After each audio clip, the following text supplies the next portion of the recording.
Programa Pergunte ao Dr. Carboni, com o advogado Dr. Ângelo Carboni. A gente estava falando, as mulheres são bem mais vulneráveis que os homens. Primeiro, elas têm aquela condição, não todas, né, de servir. Ela cuida do marido, ela cuida dos filhos, ela cuida do companheiro, ela cuida do namorado, aquelas coisas todas. E elas se dedicam para isso. Às vezes elas não estudam, ou param os estudos. Às vezes ela é uma delegada, uma advogada, uma médica, mas ela não para no tempo para cuidar das crianças. E o que acontece? Ela fica à mercê do marido. Antes era à mercê do pai, agora à mercê do marido. Quer dizer, a vida delas parece, textualmente, uma grande parte delas, uma escravidão. E o pior de tudo é que quando o sujeito fica nervoso, débil mental, o que ele faz? É mais prático, atropela, mata. Se vocês viram essa semana, aí tem um vagabundo lá que foi lá e deu, com 2 armas, ele atirou na moça lá até matar. Aqui a gente não tem pena de morte. Estão falando aqui em prisão perpétua. Mas esse tipo de gente, na verdade, não devia continuar. Eu sou a favor da execução, da pena de morte, porque era muito mais prático, né? Vamos imaginar assim, o traficante, né? Eu estava vendo lá que pegaram 100 e tantas toneladas de cocaína um dia desse lá, e que são elementos ligados ao antigo governo, ao governo, sei lá. Então, como é que fica esse traficante? Vocês imaginaram? Quando eles levam lá toneladas de cocaína, quantos jovens eles conseguem destruir a vida deles? Os jovens começam com maconha, depois vai para o crack, depois vai para a cocaína, vai para o inferno. Quantas pessoas eles morrem? O correto era pegar esses vagabundos e executar. Não tinha mais problema, acabava com esse tipo de coisa. A mesma coisa para o elemento que vai lá e mata a mulher a facada, não dá chance de defesa, com 2 tiros, com 2 armas, atira na pessoa e mata. Ou se não, passa por cima com o carro e vai e volta. Esses elementos de verdade, eles são uma bomba relógio. E em tese não merece viver. Mas a pena de morte não é admitida aqui. Prisão perpétua. Prisão perpétua eles mantêm esse marginal preso por 30 anos, que é o máximo da pena que eles podem ficar. Mesmo que se desse a prisão perpétua, aqui no Brasil seria 30 anos. Mas eu pergunto para vocês, é difícil de acreditar que alguém fica 30 anos na cadeia, a não ser lá grandes assassinos, né? Você está vendo lá o goleiro Bruno está na rua, você está vendo lá o Nardoni está na rua, a mulher dele está na rua, aquela que matou os pais está na rua, aquela que cortou o marido em pedacinho está na rua. E tecnicamente não cumpriu nem a metade da pena, né? Então, o que acontece? A culpa é do Estado? Não, a culpa é da nossa legislação, a culpa são dos nossos deputados, a culpa são dos federais, a culpa está dos senadores, eles não estão preocupados com o povo que se dane. Ah, mataram a mulher dela, mas não é a mulher deles. Ah, deram facada na outra, não é problema dela, passaram com o carro em cima das pernas, e daí? E daí que, para eles estão preocupados com o que eles ganham de salário, auxílio botina, auxílio roupa, auxílio não sei o quê, sabe? Auxílio de tudo eles têm, sabe? Melhores planos de saúde, enquanto o povo está numa desgraça, só pagando imposto para manter essa turma lá em cima. Então, o que tem de fazer numa situação como essa? As penas são brandas. O sujeito mata hoje, vai para a cadeia, a pressão popular, é condenado, aí um joga o filho pela janela lá e depois de uma pequena parte da pena cumprida, ele vai para a rua e começa a aprontar. A moça lá que matou os pais, viu a turma meter pancada na cabeça dos pais, deixa morrer lá. Ela está na rua, ela já casou com um médico, está toda feliz. Será que ela tem direito a essa felicidade? Vocês notaram que essa mulher, o irmão dela está na rua, drogado, lá andando, perdido? Ela acabou com a família. E ela está na rua aprontando de novo. Será que esse marido dela vai dar certo? Será que ele tem de dormir com capacete? E aquela que cortou o marido em pedacinho? Será que foi só ela que fez o serviço? É difícil de acreditar que um homem pesado daquele lá, uma mulher poderia transportar ele assim livremente sozinho. Mas nós temos casos mais bárbaros ainda. Teve as mulheres que cortaram em pedaço um rapaz lá, que a cabeça puseram na Praça da Sé, o corpo em pedaço nas ruas, e elas já estão na rua. Então, a brandeza das penas é que faz com que as pessoas façam esse tipo de crime sem pensar. E principalmente a impunidade. Um marginal, um vagabundo lá que passa por cima com o carro de uma mulher, se ele não for preso, ele vai se esconder, vai se apresentar depois de tantas horas, vai falar que não era nada daquilo, que foi um acidente e tal. Bons advogados. Isso se ele aparecer, isso se descobrir a chapa do carro dele, isso se conseguir pegar ele na hora. Sempre tem a possibilidade de a chapa não ser vista, não ter testemunha. Então eu acho que o nível de penalidade das penas no Brasil são, além de brandas, elas têm a possibilidade ainda de uma audiência uma audiência em que eles podem ser soltos em 24 horas. É só eles contar uma história bonita lá, dar uma dúvida, uma possibilidade de uma legítima defesa, ou ser bonitinho. Então, mulheres, está na hora de vocês começarem a prestar atenção, né? Vocês não vão ser tontas de se colocar à mercê dessa gente. Eu já falei, ó, se você pegar e separar de um sujeito, e você vê que o sujeito é biruta, é melhor você pegar e ficar esperta. Não vai sair sozinha, não vai ficar atravessando a rua sozinha, não vai sair na porta da tua casa sozinha. É aconselhável, se possível, lá, mudar de endereço, ou ir passar uns tempos na casa de alguém. Nunca fazer o caminho, mesmo caminho igual. Por exemplo, você sai na rua, né? Você não vai ser tonta de fazer o mesmo trajeto. Essa forma vai fazer com que a pessoa estude a tua vivência e vai te pegar. Aquele delegado que a gente adorava lá, que era um homem sério, digno, honrado, que mataram ele lá na Praia Grande, né? Esse delegado, coitado, ele foi trabalhar na prefeitura, estudaram lá como ele saía da prefeitura, estudaram o dia que ele estava sem carro blindado e foram lá e mataram ele. Então, esse estudo, essa análise que eles fazem, é porque eles são especialistas nesse tipo de coisa. Então, o sujeito que está mordido lá, olha, porque se separou, porque você não quis mais, ele vai ficar analisando você, vai ver a hora que você entra no emprego, na hora que você sai do emprego, vai ver dentro do emprego, lá, eu vi, a cabeleireira foi morta lá dentro, lá. Então precisa ter uma estrutura para mudar isso daqui, porque é melhor mudar de emprego, é melhor mudar de endereço, é melhor mudar de cidade do que morrer. E sempre dizendo que tem de ir na delegacia, tem de fazer queixa. É tão bacana essa delegacia da mulher, que você vai lá e faz a denúncia, né? Quando você faz a denúncia, eles já dão uma medida protetiva e já vão para cima do sujeito. E já o oficial lá, o delegado, já fala para ele, olha, você tem que ficar a 300 metros de distância, se aprontar alguma, você vai dançar. E ele já vai ser fiscalizado.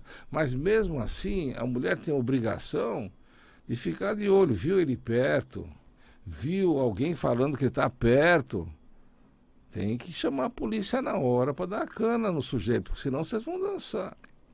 Eu tive um caso no fim do ano passado que me deixou impressionado. Eu acho que era mais ou menos por essa data que tinha um retardado lá que ele estava invocado com a ex-mulher e com a sogra.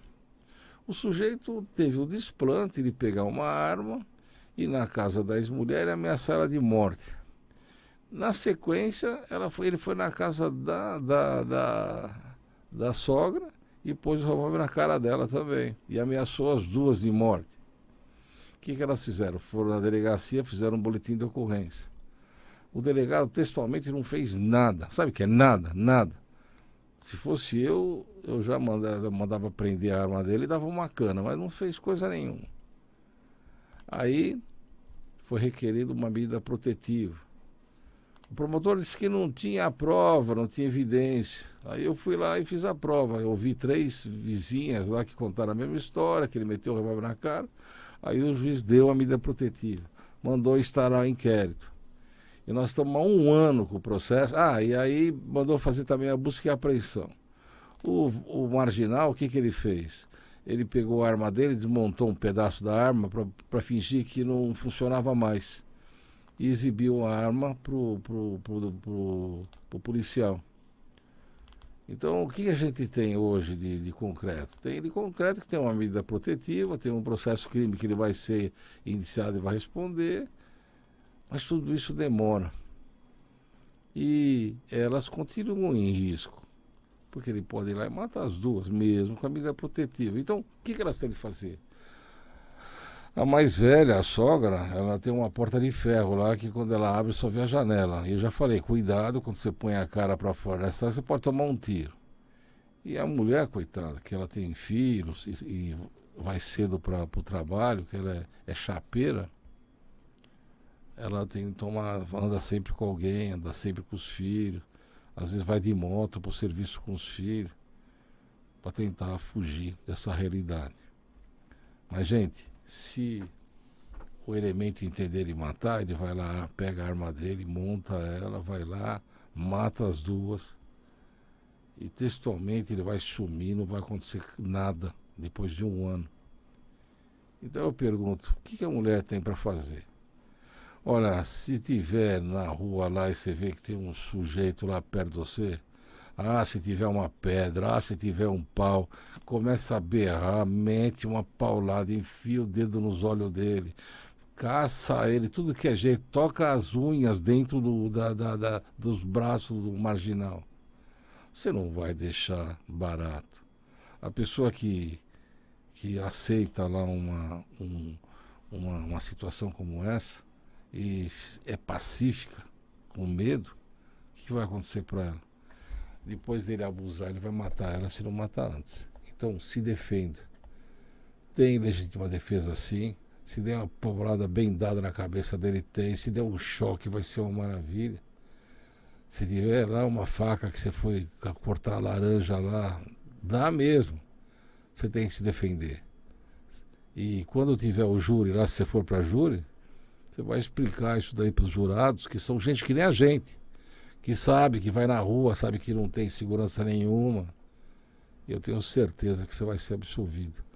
Mas eu não gostaria que vocês fossem mortos. Outra coisa, os delegados, quando vem lá um flagrante lá, que a mulher se defendeu e matou lá o vagabundo, ou deixou ele numa situação ruim, ou está tudo sequelado, ele vai pensar em 2 vezes se dá voz de prisão ou se acata a tese da legítima defesa. Se ele tem voz de prisão, tem advogado, e tem grandes advogados do Estado que vão estar do teu lado lá e vão se defender.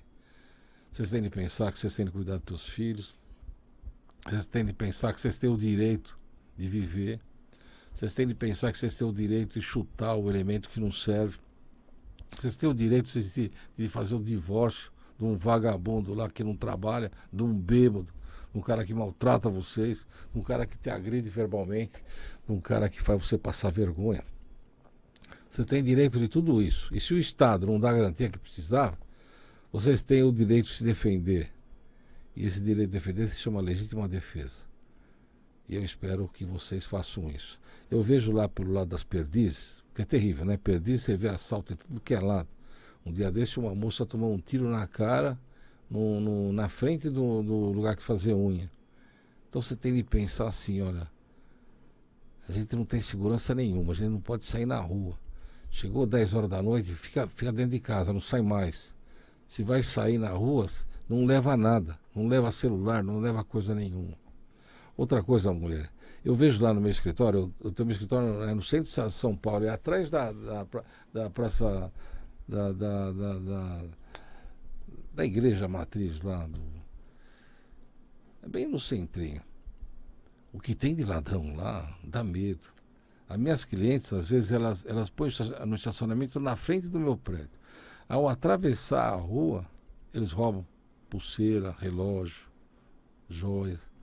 Um dia desse eu fiquei penalizado, uma senhora de idade, uma senhorinha, devia ter uns 80 anos, ela foi lá no escritório e um sujeito foi lá e arrancou a corrente do pescoço dela.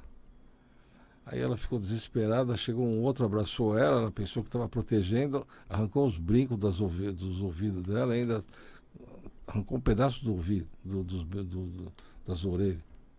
Isso é coisa que se faz.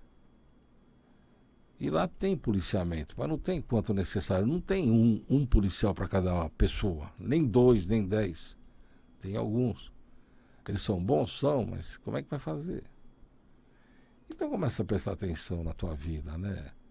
Olha, eu dediquei esse programa inteiro porque eu fiquei tão preocupado com essa moça lá que perdeu as pernas. Como eu já falei para você, às vezes morrer é melhor do que estar na situação como ela. Aquela outra moça que estava trabalhando, chegou o vagabundo lá com 2 armas e meteu bala nelas. A intenção deles era de matar mesmo. E as pessoas todas desarmadas.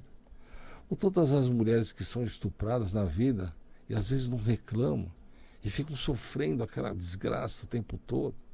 Às vezes engravidam, ainda tem o problema de abortar.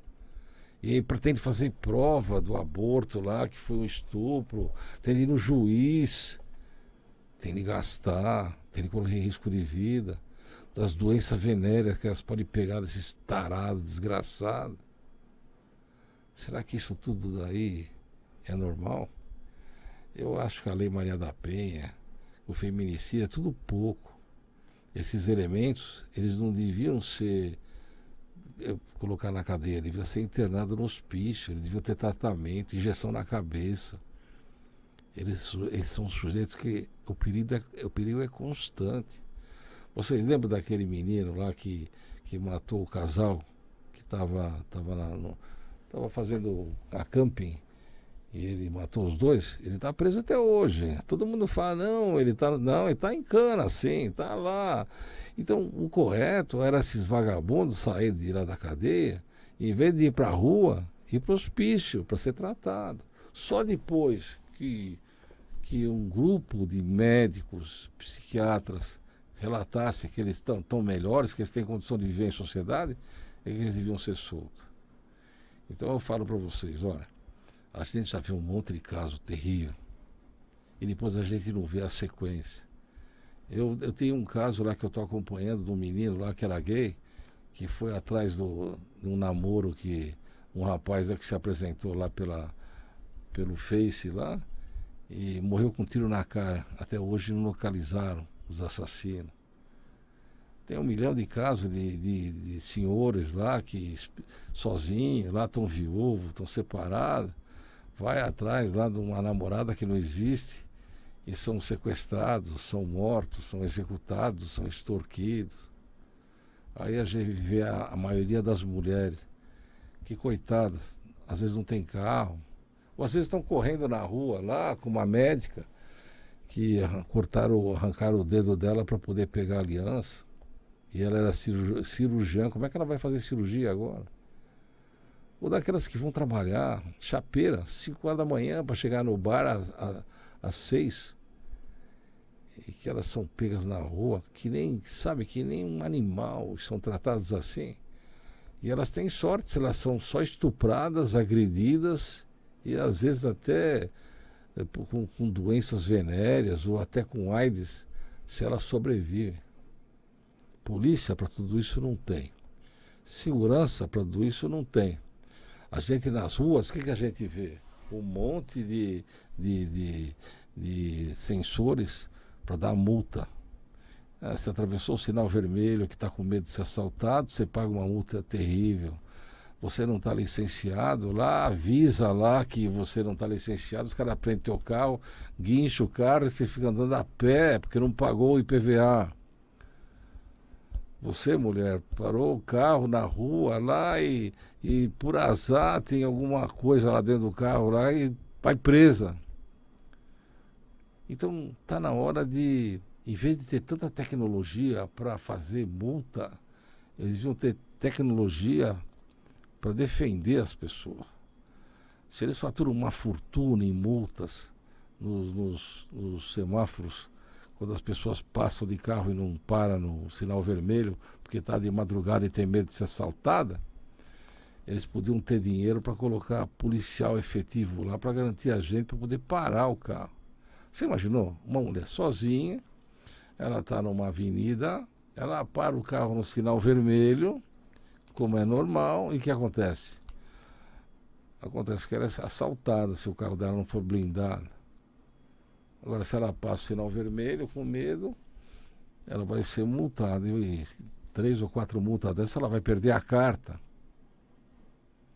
Então eu não entendo como é que o Estado não propicia, com esse dinheiro que ele arrecada, garantias para as pessoas sobreviver. Se vocês vão lá para o Morumbi, vocês vão ficar com medo de ver o quanto que tem de favela do lado. Tem lá o cemitério de Getsamane. A volta dele inteira é favela. Se você entrar naquelas favelas, vamos falar, não, eles chamam outro nome agora, né? Favela, tem um nome bonitinho lá, mas é favela, invadido aquilo lá. Se você chegar lá e parar com o carro lá, a tendência é os caras matar você, sequestrar, roubar, bater. Mas a gente não vê uma polícia lá, não vê ninguém naquelas ruas. E a chance que você tem de sair vivo de lá é pequena. Um dia desses lá, eu estava saindo do Morumbi e tinha jogo no São Paulo e me mandaram entrar para um caminho alternativo. Eu entrei numa favela, uma comunidade, vai. E eu não sabia sair mais de lá. Como era domingo, tinha ruas paradas porque eles estavam fazendo churrasco. Tinha outra rua lá que tinha um sujeito com metralhadora. Tinha outra rua lá que tinha um monte de mal encarado. E você começa a rezar para poder sair daí. A mesma coisa quando você pega o Waze e ele te dá um caminho alternativo, você vai cair numa favela, ou aliás, numa comunidade, e a tendência é morrer. E o pior de tudo, gente, é que a gente vê, que nem lá no Rio de Janeiro, quando mataram aqueles bandidos todos lá no morro lá, tá todo mundo reclamando da morte dos marginais, né? Mas ninguém reclama das drogas que eles passam, das pessoas viciadas que morrem com aquelas drogas batizadas. Porque não pensa que eles dão cocaína pura, não. Eles misturam com um monte de porcaria, até pó de mármore. O sujeito que vai lá e respira aquilo lá tá para morrer. Então, na verdade, o que aconteceu lá no Rio de Janeiro, a gente pode chamar de legítima limpeza. Eles limparam o morro de um monte de bandido e deviam limpar mais. Mas parece que o governador de lá está respondendo o processo. Eles podem até perder o cargo aí porque ousaram a matar esses marginais. Então, o que nós vamos fazer um balanço geral aqui? Agora não é só para os homens não, mas também para as mulheres. A gente está sabendo, e todo mundo sabe, que grande parte dos postos de gasolina são de propriedade de associações criminosas. Na verdade, associações terroristas. Só que o nosso governo não quer rotular esses vagabundos lá de terrorista. E o que eles fazem? Eles batizam a gasolina. Então você vai lá, o preço está mais barato, você põe aquilo lá e acaba com o teu carro. Quem tem carro assim importado fica sem motor, fica sem comando. Às vezes chega a custar 20, 30 mil reais dar um conserto desse. Primeira coisa que você tem de fazer é quando você chega num posto vagabundo desse, porque não tem uma bandeira correta. Às vezes parece que é da bandeira certa, mas não é. Você precisa olhar direito. Você tem de pedir nota fiscal e o comprovante que vocês pagaram lá pelo cartão de crédito. Precisa tomar cuidado também, porque às vezes você para lá e você tem o sem parar, eles cobram pelo sem parar e pelo cartão de crédito. Aí quando você for ver, você está pagando 2 vezes a mesma coisa. Esses são os postos legais. Agora os piores. Gasolina batizada. Não se coloca gasolina no sábado e domingo. Sábado e domingo não tem fiscalização. Então é o momento que eles põem gasolina batizada de monte, porque eles podem vender e não vai acontecer nada. Com base nisso, se você colocar sempre no mesmo lugar na gasolina, e por azar você teve de pôr no outro posto lá e deu esse problema, você já vai com essa documentação e faz a queixa na delegacia. É importante isso? É importantíssimo. Para que eles possam apurar essa situação. Porque não vai ser só no teu carro, vai ser um monte de carro. Precisa tomar cuidado também. Se é uma associação criminosa que mantém esse posto de gasolina, quando você for lá reclamar, a tendência é eles dar um jeito em você. E quando é associação criminosa, eles têm polícia do lado deles lá, maus policiais, eles têm capanga, eles têm o diabo. Eles vão ver a reclamação tua, vão ver a tua chapa, vão saber onde você mora, porque às vezes normalmente é perto de lá, e você pode ser morto. Então, quando for fazer uma denúncia, faz com base e cuidado. Não põe seu endereço, se puder fazer anônimo é melhor ainda, mas é um grupo que, se você for lá sozinho, lá, uma tarde, quando está escuro lá e for reclamar, você pode não voltar. E não é isso que a gente quer. E vamos lá então, mulheres. Olha, era tão bom se vocês fizessem judô, aprendessem a fazer karatê, aprendessem alguma coisa pessoal. Era tão bom vocês fazerem musculação. Era tão bom vocês aprenderem a dar um golpe, derrubar o vagabundo no chão lá e ver ele se estrupiar. Quem sabe um estuprador bater a coluna no chão lá e quebrar a espinha. Seria uma maravilha, tanto para você como para todas as outras. O que não pode, gente, é aceitar. Porque se você aceitar essa situação, nós estamos perdidos. Não me saia sozinha. Chega de sair de madrugada e de noite. Chega de ir para boteco. Chega de ir para adega. Um dia desse uma mulher falou assim para mim: eu fui em 5 adegas à noite. Isso, e tá viva, né? Não, não tá não, ela tá ruim, passou mal, que tomou bebida adulterada e não sabe qual da adega que foi. Só que ela não foi estuprada, ótimo, né? Então, vamos começar a pensar. Às vezes, você não tem filho, mas vai ter. Você não tem filho, mas você tem sobrinho. Quem sabe a vida tem valor para você, né? E você é importante para a gente, é importante para a sociedade, é importante para Deus. Você tem uma missão para cumprir aqui. E você não vai acabar essa missão por causa de um vagabundo sem vergonha, que porque você chutou ele e bem feito, ele fica nervosinho e vai lá e te mata. Então se cuida, tá? E qualquer coisa, Ângelo Carboni, estou sempre à disposição para vocês, para tirar dúvida. Fiquem com Deus e até a semana que vem.